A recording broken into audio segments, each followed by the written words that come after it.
Bonjour, bienvenue dans Poser sur Chambé, le podcast de Qu'est-ce que tu dis Chambéry, qu'il est bien de l'écouter. Je suis JB Calejon et pour ce nouvel épisode, nous allons parler skate, roller, trottinette et sport de glisse urbaine. D'ailleurs, en préparant cet épisode, j'avais clairement envie de ressortir Tony Hawk Pro Skater 2 sur PS1. Je suis posé sur Chambé avec Marc, président de l'association Ride Art, et il est accompagné d'Evan, qui fait également partie de l'association. Bonjour à tous les deux. Tony Hawk Pro Skater 2, vous connaissez, ça vous rappelle? Ouais. Ça rappelle une époque. Hein. Ouais, c'est un grand classique. Evan, toi aussi, qui est plus jeune. Ouais, je suis plus jeune. J'ai les références, mais de ceux d'après. Ouais. C'était un grand jeu de skate et tout. C'était vraiment trop bien. Merci à tous les deux d'avoir accepté de venir sur notre podcast pour parler de l'association que vous représentez aujourd'hui, qui est l'association Ride Art. Toi, Marc, tu es président de cette association. Avant que ce soit une association, Ride Art, c'était un collectif de passionnés, c'est ça, hein? Est-ce que tu peux nous raconter l'histoire de l'association Ride Art ou plus globalement l'histoire de l'aventure Ride Art? Ouais, avec plaisir. Écoute, Ride Art, ça a commencé avant l'assaut. Et avant l'assaut, moi, je participais pas encore au collectif, mais c'était un groupe de jeunes qui étaient passionnés. Alors, il y en avait qui étaient passionnés de skate, de roller, etc. Et d'un autre côté, on avait Nico, qui est maintenant notre trésorier, qui était passionné de vidéos et de films.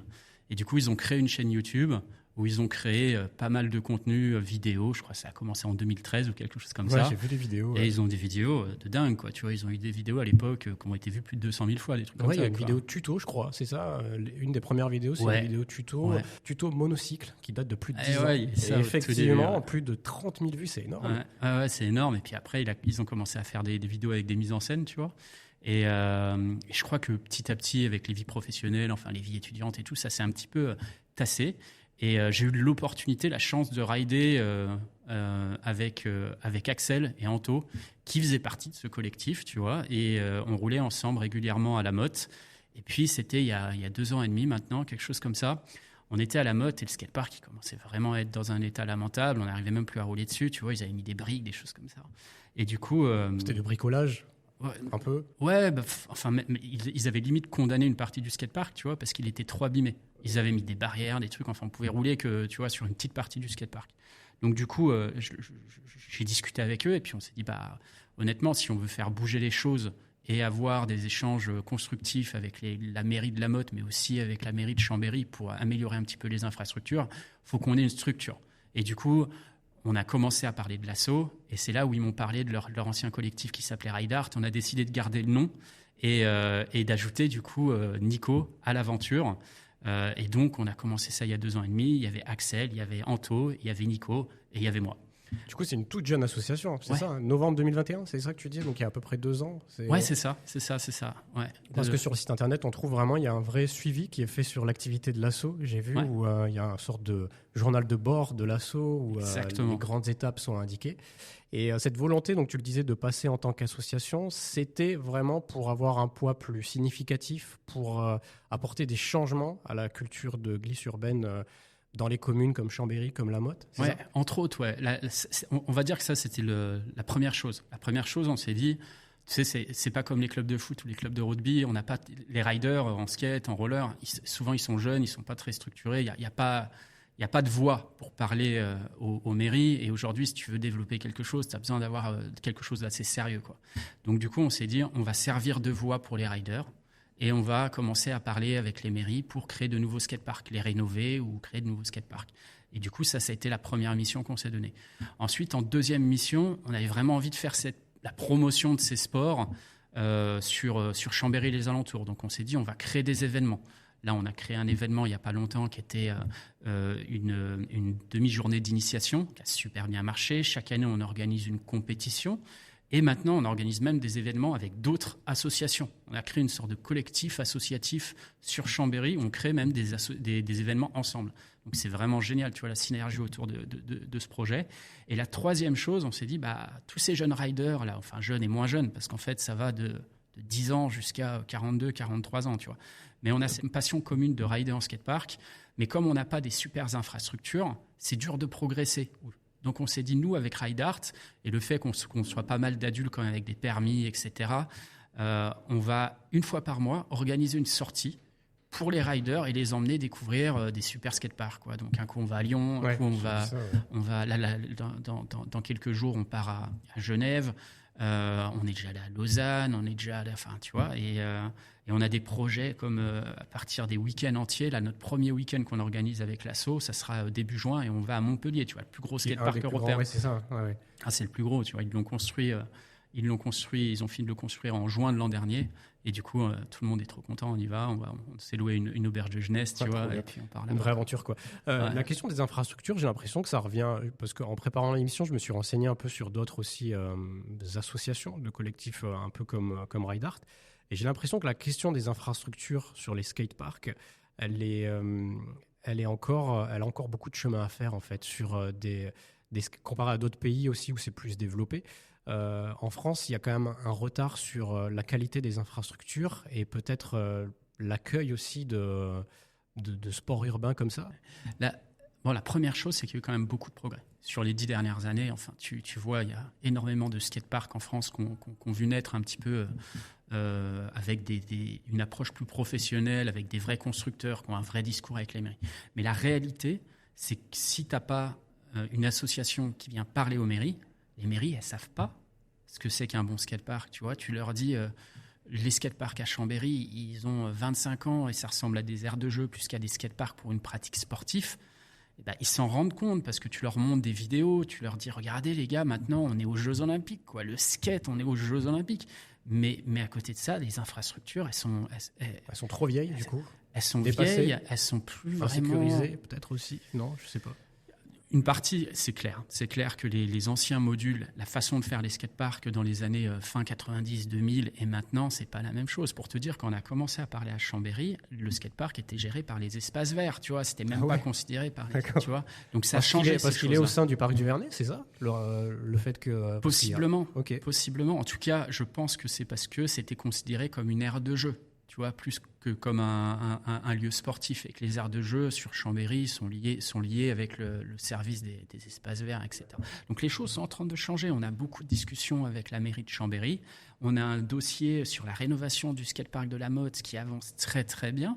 On espère vraiment avoir un nouveau skatepark avec une possibilité d'organiser des initiations, mais aussi des compétitions régionales dès l'an prochain. Donc ça bouge, tu vois. Mais la réalité, c'est que c'est un peu l'inconnu pour eux. Donc avoir des interlocuteurs qui vont les mettre en lien avec les bonnes personnes, parce que ça, c'est encore une autre chose, tu vois. Tu as beaucoup de constructeurs aujourd'hui qui ne sont pas vraiment spécialisés et qui n'ont pas vraiment les bonnes connaissances, parce que c'est quand même particulier, c'est de l'architecture avec des courbes, des plans inclinés, des choses, tu vois, avec des espacements, avec ce qu'on appelle des lignes, tu vois. Ça ne s'invente pas, faut connaître, tu vois. Il y a beaucoup de constructeurs qui ne s'y connaissent pas tant que ça et qui vont vendre n'importe quoi aux mairies. Donc nous, on donne aussi une sorte d'expertise. Ouais, c'est ça, il y a un rôle d'expert qui arrive, du coup. Exactement. Et du coup, pour ma part, ça fait 25 ans que je roule. Je connais tous les constructeurs quasiment de France, que ce soit du béton ou du modulaire, parce qu'il y a différentes sortes de skateparks. Bon, ça fait 2 ans que je fais des recherches pour discuter avec qu'est-ce qui pourrait être le mieux en fonction des projets qu'on a envie de faire. Tu vois, donc du coup, la mairie, elle arrive, on les met déjà dans une discussion où nous, on est confort avec, et on sait que derrière, on ne va pas avoir un projet avec des plans inclinés qui sont trop raides ou avec des courbes qui sont impraticables ou juste tout simplement des matériaux qui sont dangereux, quoi. Donc voilà, ça c'est une des choses qu'on fait avec l'asso aussi. Mais les choses, elles évoluent en France. Et elles évoluent du fait aussi que, du coup, comme je te disais, le skate est un sport olympique. Ouais, c'est ça. C'est un sport olympique aux derniers Jeux de Tokyo. Je crois que c'est là que c'est rentré vraiment dans les épreuves officielles. Là, sur Paris, j'imagine que ça va être vachement développé, vachement mis en avant. Toutes les places sont déjà vendues. Ouais. Il y a énormément d'engouement. Et puis en plus, tu as eu l'an dernier, alors tout le monde pense toujours qu'en skate, c'est toujours les Américains les meilleurs, ce qui est pas forcément faux. Mais en finale de l'an dernier, tu as 2 Français. Tu as Aurélien Giraud, qui est un phénomène, qui est à Lyon, qui est maintenant un des meilleurs mondiaux. Et il est à Lyon, il n'est pas loin, il est à 1 heure d'ici, tu vois. Et tu as... Un produit de la région, quoi. Ah ouais, c'est ça, ouais, c'est un produit local. Hein. Et tu as Vincent Milou, qui est du Sud-Ouest, et qui lui aussi, ça lui a permis de grandir, et maintenant il est dans les meilleurs mondiaux, et il a une carrière toute assurée, quoi. Donc en plus de ça, on est bon dans ces sports. Donc on va voir à Paris ce que ça donne, mais ça va être super chouette. Ouais. Je serai devant ma télé en tout cas. Toi aussi, Evan. Donc Marc, toi, ça fait 25 ans que tu roules. Toi, Evan, quelle discipline déjà tu as? Skate, roller? Moi, c'est skate, ouais, Skate, ouais. principalement. Et du coup, ça fait combien de temps que tu t'adonnes à cette discipline? J'ai commencé le skate il y a un sacré moment quand j'étais petit. Enfin, quand j'étais petit, ouais, vers l'âge de 10 ans. Donc là, ça va faire 6 ans. Mais je me suis vraiment remis il y a 2-3 ans. J'ai vraiment commencé à apprendre des figures, à aller en skatepark, à découvrir ride art aussi, ce qui m'a aidé à garder ma motivation et à vouloir persévérer dans cette voie. Mais du coup, ouais, ça fait. Tu roules du coup 2 ans. sur le parc du Vernet, au skatepark du Vernet? Plutôt à la motte. Plutôt à la et motte. sinon en ville, puisque vu l'état des skateparks, on n'a pas trop le choix. On doit se trouver des spots de street, on appelle ça. Donc des obstacles dans la rue qui ressemblent à des obstacles qu'on pourrait trouver en skatepark. Et on les utilise ensuite pour faire des figures. Et tu as rejoint donc l'association avec une autre qualité qui est laquelle du coup? Tu fais quoi au sein de l'asso? Je suis membre du comité d'administration, donc je suis en quelque sorte un cerveau qui aide les gens comme Marc, Anto et Nico, dont on parlait tout à l'heure, et Axel aussi, à trouver des idées, à gérer un peu. J'aide quand il y a des événements. Par exemple, pour la matinée d'initiation qu'on a fait l'autre fois, j'ai aidé, j'ai essayé d'apprendre aux enfants à faire du skate, du coup. Et voilà, ouais, j'essaie d'apporter ma pierre à l'édifice. Ouais, qu'est-ce qui t'a donné envie de passer du simple rider à participer à la vie associative d'une asso comme Ride Art? Je dirais que c'est l'état déplorable, ouais, de nos skateparks. Petit à petit, je m'en rends compte. Ah, c'était ce constat-là, le constat de départ, t'avais envie de plus t'impliquer en fait ouais, c'est ça. pour améliorer les choses? Ouais, exactement. Je me suis dit que si je pouvais le faire, ça serait bien que je le fasse. Et que ouais, la limite, ça devenait dangereux. À la mode Servolex, c'est vraiment dangereux. Il y a des rampes qui sont plus droites, il y a des trous, il y a des... Ouais, l'autre fois, je me suis pris une sacrée tôle. J'ai une de mes roues qui s'est bloquée dans un trou dans le sol et je me suis éclaté en avant. Oh. Du coup, ouais, ça rassure pas trop, mais je me dis qu'on peut changer ça avec Ride Art. Marc, quand des jeunes comme Evan veulent s'impliquer dans une asso, c'est bon signe pour ces sports-là. Bah, c'est génial, tu vois. En plus, nous, on est une asso qui est vraiment inclusif. Le but, c'est que le maximum de personnes nous rejoignent, quoi. Je fais pas ça personnellement pour moi, tu vois. Puis pareil pour notre asso, quoi. On a envie de voir des gens s'impliquer et de voir ces dynamiques et de voir des gars comme Evan nous rejoindre. Et puis, on a aussi des filles qui nous rejoignent, tu vois. Notre nouvelle secrétaire, elle s'appelle Mathilde, elle est géniale, elle est super investie aussi. Enfin, tu vois, on grandit et on grandit avec tout le monde et nos bras ils sont grands ouverts pour accueillir tous ceux qui ont envie de s'impliquer, quoi. Ouais, parce que le projet il est cool, tu vois. C'est un vrai spectacle en plus. Alors moi je roule pas, mais je suis admiratif de tous ces sports-là. Et c'est vrai que des fois, alors moi plus du côté d'Aix-les-Bains, je vais voir le skatepark d'Aix-les-Bains. Et c'est vrai que des fois j'aime bien observer en fait les gens pratiquer. Il y a un vrai côté spectacle, même au parc du Vernet. Je trouve que c'est assez enrichissant de voir un peu ces sports-là comme ça, illustrer un paysage d'une ville au sein d'un parc en plus. Est-ce que vous avez aussi des retours, vous, des habitants de Chambéry ou de la Motte sur, je sais pas moi, ce spectacle en fait qui peut être donné Ouais, alors peut-être moins au jour le jour, mais clairement quand on roule, on voit des gens s'arrêter. Quand on organise un événement, quand on fait notre compétition annuelle à la Motte, on a plein de gens qui viennent. Je crois que la dernière édition, on avait plus de 300 personnes qui étaient là, tu vois. Pourtant, ouais. La Motte, c'est petit, quoi.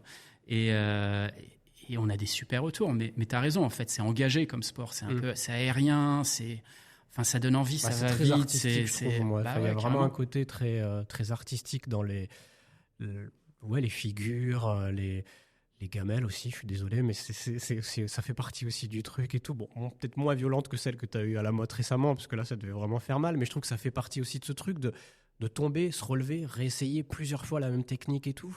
Et et je te rejoins sur le côté aérien et tout. Je trouve que ça dynamise une ville, en fait. Ouais. Ah ouais, puis t'as raison quand tu dis que c'est tomber et se relever, quoi. Et ça, c'est chouette parce que tout le monde tombe et se relève dans les skateparks et il y a une sorte de collectif, de personnes qui s'entraident, tu vois, c'est pas comme dans un sport classique, quoi. Tu viens dans un skatepark, que tu viennes de n'importe où, t'es toujours bien accueilli, tu vas te faire des potes et puis on va t'aider à progresser. Et puis quand tu tombes, bah, tu auras toujours une main tendue qui sera là pour t'aider à te relever, tu vois. Enfin, je sais pas si tu ressens ça, Evan, mais c'est un truc chouette dans notre pratique, là, dans notre passion, qui est quand même assez cool, quoi. Il n'y a aucune barrière. Moi, je regarde mon groupe de skate, il y a un gars qui a bientôt 30 ans, il y en a un qui est en 5e, moi qui est 16 ans. Enfin, il y a de toutes les origines, tous les âges, des filles, des hommes, un peu de tout. Il y a beaucoup moins de barrières que dans les groupes qu'on peut se faire, les groupes d'amis classiques.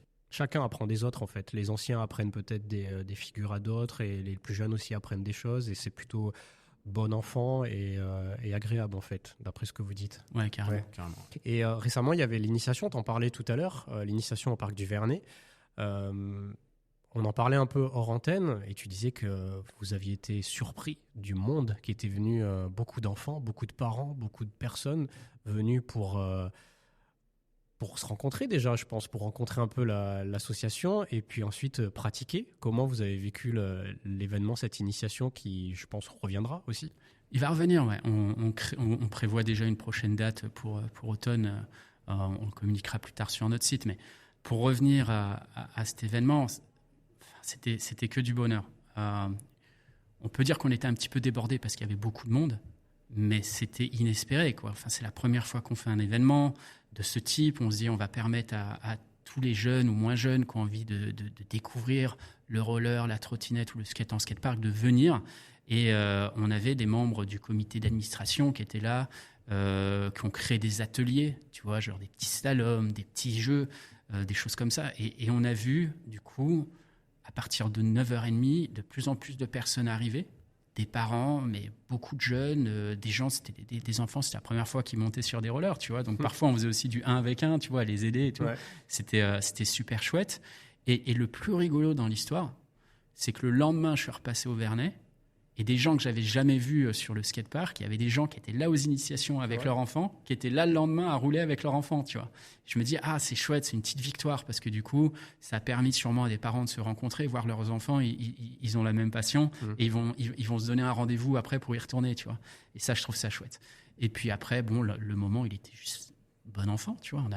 On a un peu tout improvisé une fois qu'on était sur place. On a eu d'autres assos qui nous ont prêté aussi du matos, tu vois, des protections, des cases, des choses comme ça. Donc, on était aussi accompagnés par d'autres assos pour combler un petit peu le manque. Tu vois, c'est là où je te dis aussi que tout le monde se tient la main dans la glisse.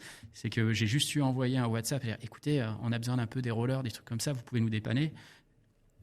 Un jour après, on avait du matos, quoi, tu vois. Et ça, c'est chouette. C'est pas la force du tissu associatif aussi, ouais. Ça, quand même, l'entraide et tout. C'est carrément, cool. carrément. Et sur Chambé, tu ressens vachement ça, quoi. Ouais. Et il y avait des démos aussi. Ouais. Il y avait des démos. Moi, j'ai vu sur des stories, j'ai été impressionné par Gabriel Lebon, qui fait du roller. Il est tout jeune, il a 11 ans, c'est ça, je crois. Exactement. Et il est champion de France, j'ai vu aussi sur sa bio sur Insta, parce qu'il est sur Insta, et j'ai vu qu'il était champion de France. En U14, en moins de 14 ans. Ouais, et il fait des trucs de fou, quoi. C'est hallucinant, ça a dû impressionner aussi beaucoup de plus petits, et en même temps, quand je dis plus petit, il a 11 ans, donc il est vraiment sur une... Et là, on avait le Lyon Roller Open il y a 2 semaines, il est arrivé 2e encore de sa catégorie. Enfin, le gamin, c'est un personnage, quoi. Il a une belle carrière qui s'annonce devant lui. Mais tu vois, Gab, il vient même pas de Chambéry.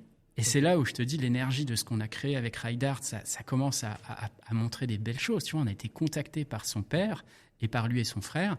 Eux, ils sont du côté de Voiron. Et du coup, le projet Ride Art les intéressait. Ils trouvaient super cool qu'on puisse emmener les jeunes dans des skateparks. Et du coup, le papa de Gab, il nous a appelés. Il nous a dit, bon, les gars, moi, j'ai envie de faire des choses avec vous, et limite, j'aimerais qu'on fasse des choses avec Ride Art en Isère, tu vois. Ouais. Et du coup, on a eu Gab qui a commencé à venir à des sorties à Lausanne, à Lyon, avec son papa. Et puis maintenant, on est en super bonne relation, tu vois. Et lui, il a un gros niveau pour son âge.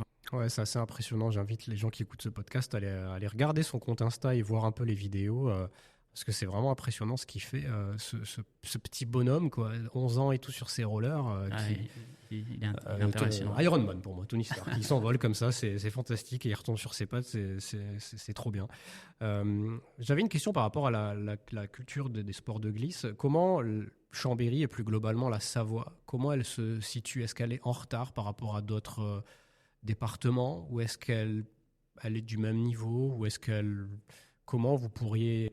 On n'est pas en avance. On n'est pas en avance. Si tu prends des départements comme la Haute-Savoie, Ouais. Et je te parle pas de la glisse en montagne, que ça on est ça, au encore, top. ouais. Ça, on est au top. Tu vois. Mais si tu prends la glisse urbaine et la pratique en skatepark, si tu prends la Haute-Savoie, il y a plein de skateparks en Haute-Savoie. Tu vas à Annecy, ils ont 3 skateparks. Tu as à Salanches, à côté, il y a un parc. Enfin, il y a plein de petits skateparks qui sont, tu vois, ils ont vraiment pris le sujet au sérieux depuis quelques années.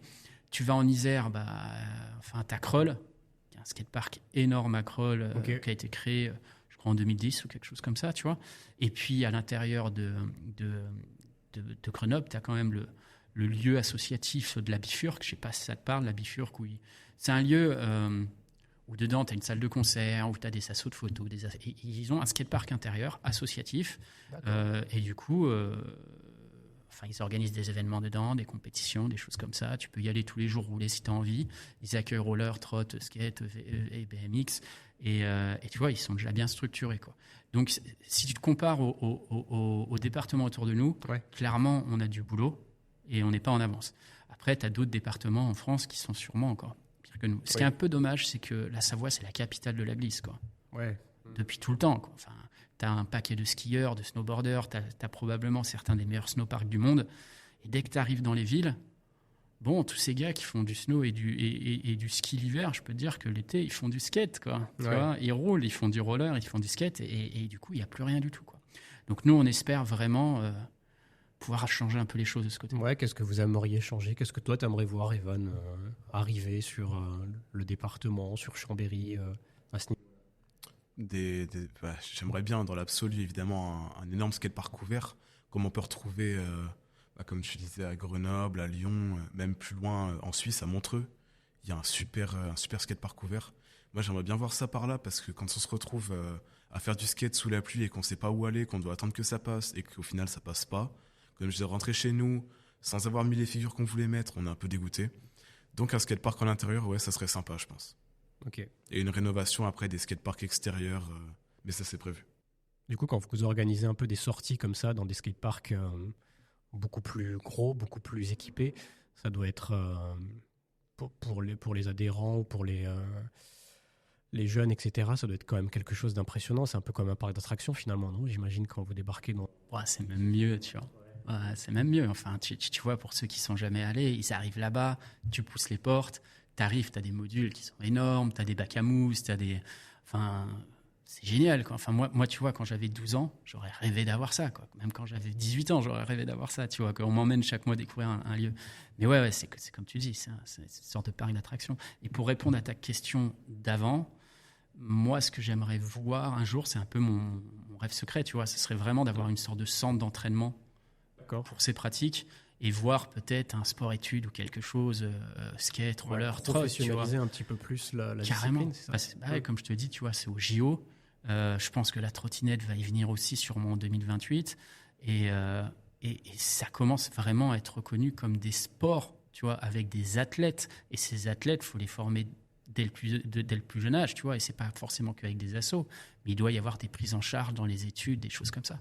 Et je nous verrais bien passer de on n'était pas en avance à un jour, ok, quand on pense à la glisse, on vient s'entraîner à Chambé.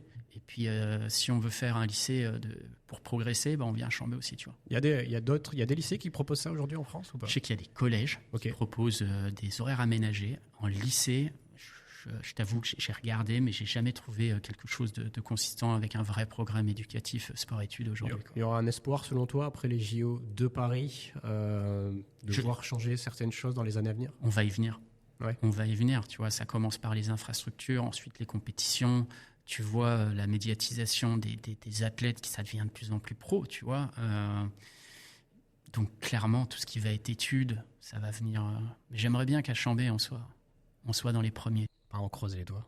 Ça serait cool, c'est vrai. Ouais. Surtout dans ce territoire, comme tu dis, qui est vraiment un territoire de glisse, ça serait normal que ça arrive, qu'on soit un des premiers départements à le proposer, donc ça serait cool, ouais. On va parler d'événements aussi. L'événement Savoie on Wheels qui avait eu lieu en 2023. Un événement qui en plus fait appel à beaucoup de partenaires aussi. Je pense aux Chambériennes qu'on a reçues dans un épisode précédent. Je pense aussi à Resaka qu'on a reçu aussi. Est-ce que vous pouvez nous parler de cet événement qui revient, je crois, cette année, si je ne dis pas de bêtises? En quoi ça consiste, Savoie on Wheels? Comme tu le dis, c'est un collectif d'associations. Donc, on a les Hyènes, on a Rezaka, on a Cognac Roller, on a Chambéry Roller, on a l'équipe de quad aussi de Chambéry, là, qui font du ring hockey, l'équipe de Philippe. Et on a même X-Roll and Ride d'Aix-les-Bains. Tu parlais du skatepark d'Aix-les-Bains, donc l'assaut d'Aix-les-Bains, on travaille ensemble pour créer cette journée. Et cette journée, ça sera le 4 mai. Donc, tu vois, on y arrive bientôt, hein, dans quelques jours. Et du coup, pour cet événement, on commence la journée à la Motte et sur le stade de l'Épine. Et sur le stade de l'Épine, du matin en fin d'après-midi, on pourra s'adonner et s'initier à différents sports de glisse. Que ce soit un peu comme nous, on a fait à des sports de skatepark, mais aussi si tu as envie d'essayer, je ne sais pas, du ring hockey, ou si tu as envie d'essayer de faire un peu de la vitesse en roller ou en trottinette, tu pourras venir et essayer ça pendant toute la journée. Donc il y aura de la musique, il y aura une buvette, il y aura de l'animation, il y aura une partie initiation, et puis en même temps, il y aura des petites démos de temps en temps, un peu comme ce que tu as vu avec Gab, avec tout le collectif des associations qui vont faire des démos de leur propre pratique. Donc ça, c'est génial. Et du coup, ça, c'est la première partie de la journée. Et à partir de 5h30 ou 6h, j'ai plus l'horaire exactement en tête, hein, ça se trouve sur notre site internet, donc si quelqu'un a envie d'en savoir plus, il peut aller voir. Mais du coup, en fin d'après-midi, on se rejoint devant le palais de justice, et là, on part pour une grande balade dans Chambéry avec vélo, roller, trot, skate, avec grosse ambiance musicale. Une vraie parade, quoi. Ouais. C'est ça, en fait. C'est une vraie parade. vitrine. C'est la parade chambérienne, quoi. Ça va être cool. Quoi. Ouais. Et donc, on finit cette parade. Et le clou je sais pas si c'est le clou du spectacle, on va dire c'est la cerise sur le gâteau. Tu vois. La cerise sur le gâteau, c'est à Pierrecotte. Ils organisent, pour terminer la journée, une soirée roller disco. Tu vois, boule à facettes, musique disco, les quads au milieu, un peu à l'ancienne, tu vois, comme dans les années 80. J'en ai fait une déjà là-bas, c'était vraiment chouette, on s'amuse bien. Et donc, du coup, voilà. En gros, c'est une grande journée de découverte de tous ces sports de glisse. Initiation, démo, parade, et puis danse danse roller en fin de journée, quoi. Voilà. Et c'est le 4 mai. 4 mai, deuxième édition, c'est ça? C'est deuxième la deuxième édition et c'est le 4 mai. Exactement. Okay. Avant de se quitter, on va prendre vos recommandations. On va commencer par toi, Evan. Qu'est-ce que tu as aimé récemment sur Chambé ou à côté, que ce soit un spectacle, une sortie, un lieu, un établissement, enfin bref. Moi, j'ai bien aimé l'été dernier, par Rezaka, du coup on en parlait tout à l'heure, les Groovy Siestas au Vernet. C'était des concerts les samedis matin, samedi après-midi, il me semble. Et il y avait une super ambiance, concert gratuit, en plein air, en plein été, dans le parc du Vernet. Du coup, il fait frais et non, c'était génial. C'était une bonne ambiance. Ça, une bonne ambiance, ouais. Rezaka, ils ambiancent Chambéry.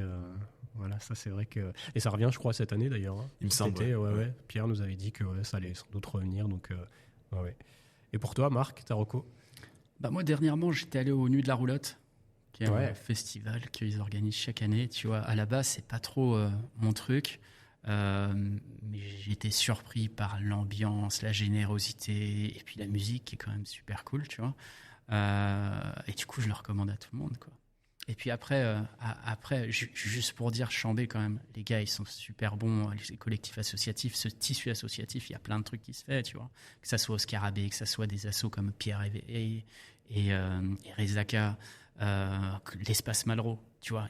En fait, on a de la chance, quoi. Ouais. On a de la chance parce que quand tu as envie de faire des trucs culturellement sur Chambéry, des trucs chouettes, tu trouves, quoi. Et quasiment tous les week-ends. Ouais, les assos, ça ambiance une ville quand même, ça rythme quelque chose dans une ville et c'est pour ça qu'il faut continuer à défendre effectivement le tissu associatif, le monde associatif dont Ride-Art fait partie maintenant depuis 2 ans. Et d'ailleurs, il y a la grande messe de la journée des assos qui a lieu en septembre et tout. Vous allez y participer, j'imagine? Ouais, on va y participer, ouais. On va y participer avec un stand. Alors, c'est la première fois qu'on y participe officiellement, tu vois. On n'a jamais eu encore un stand là-bas, mais du coup, on aura un stand. Et je pense, je veux pas trop m'avancer, mais je pense que on fera en même temps, sur la même journée, une demi-journée d'initiation comme on l'a fait au Vernet. C'est trop bien. Voilà. Bon, trop bien. Merci Evan, merci Marc d'avoir accepté de venir parler de votre passion, de votre association sur notre podcast. On sera attentif à tous les événements que vous proposez. On les relaiera aussi sur nos réseaux parce qu'on adore ce que vous faites. Et puis, on regardera ensemble les JO aussi pour voir s'il y a un après. On espère qu'il y aura un après à les JO de Paris au niveau des sports de glisse urbaine. On retient la date du 4 mai aussi pour Savo on Wheels. Et puis, d'autres initiations, d'autres sorties à découvrir. Et puis, on peut toujours adhérer à l'assaut, j'imagine aussi, en passant par le site. Sans problème, sur le site internet, c'est 5 €, c'est pas grand-chose, que vous pratiquez ou juste que vous avez envie de soutenir la démarche. On accepte les inscriptions, les dons, tout ce que vous voulez, du moment que ça nous permette de pouvoir grandir, quoi. On mettra les liens du coup dans la description de l'épisode. Merci encore à tous les deux. On se retrouve très vite pour un prochain épisode de Posé sur Chambé. N'hésitez pas à partager tout autour de vous cet épisode ou les autres épisodes, à nous laisser plein de notes. Et puis on se dit à très vite. Merci à tous les deux. Merci Salut. à toi. Merci à toi. Ciao.